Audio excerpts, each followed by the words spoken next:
All right, the next exercise in the strengthening series is based off of a very basic but very effective exercise called the bridge.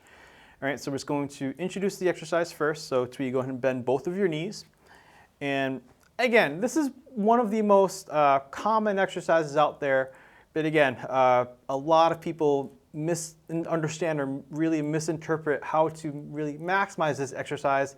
We're to the point where a lot of people might even hurt worse afterwards, or they just don't really feel the effectiveness.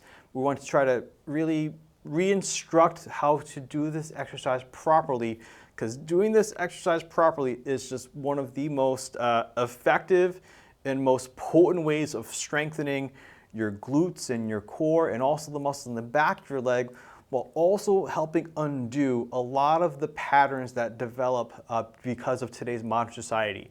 This is one of my favorite exercises to help reverse a lot of lower back and lower body problems that occurs from too much sitting or too much driving, for example. This is just one of the most effective exercises that I've seen, and one of the most commonly prescribed exercises for anybody that spends any sort of time sitting at a desk or driving or just struggles with a lot of weakness or tightness in the lower back. So I'm just going to start lying on your back with both knees bent. I'm going to spread your feet apart to about shoulder width apart. Right, both legs right there.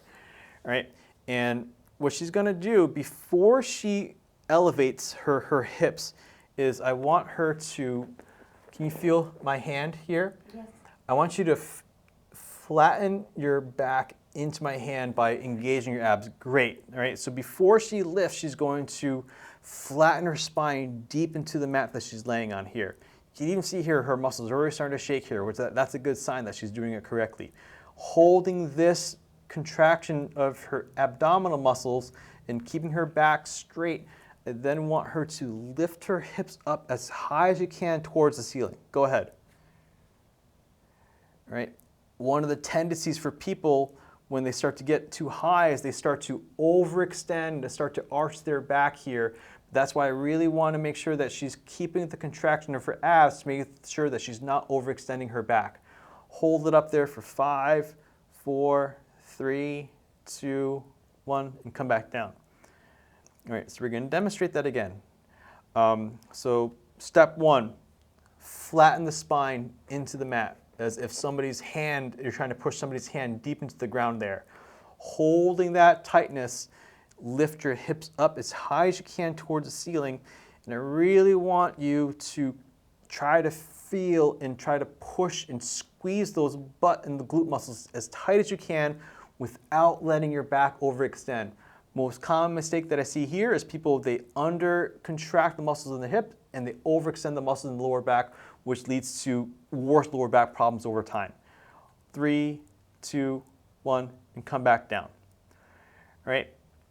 Again, done properly, this exercise is extremely difficult, and you really know that you're doing it well if you start feeling your muscles shaking, or if you start feeling a little bit of quivering at the top, or if you feel like your back wants to go up, or you start to lose that contraction in your abs.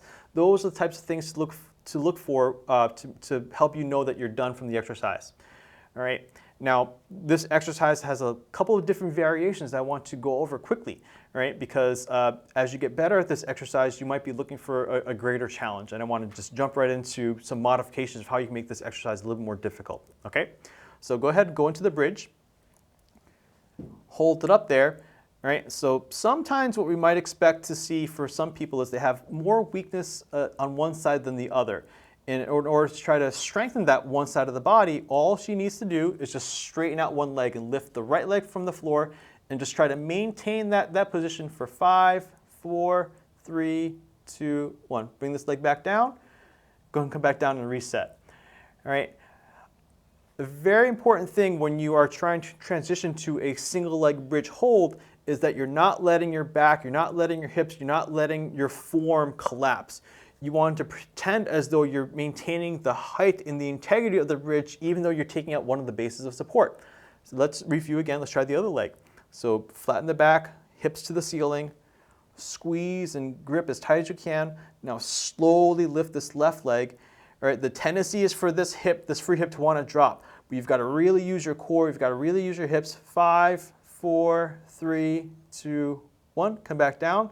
And it's really hard to hold for more than a couple of seconds. Come back down. So she's doing a really great job of being able to hold it for even longer than 5 seconds. All right, the goal should be 5 seconds, but if you can hold it for longer, then great. But if you do start to experience any increased back pain, or if you start to feel any twinging in your back, then just back off and just go back to the single-legged bridges. Or I'm sorry, go back to the double-legged bridges. All right, but if you're looking for a greater challenge, or if you feel like you're starting to advance from the double-legged bridge, then this single-leg bridge variant is a great example of how to progress. All right, so that's it for the bridge part of the exercises, and let's move on to the next.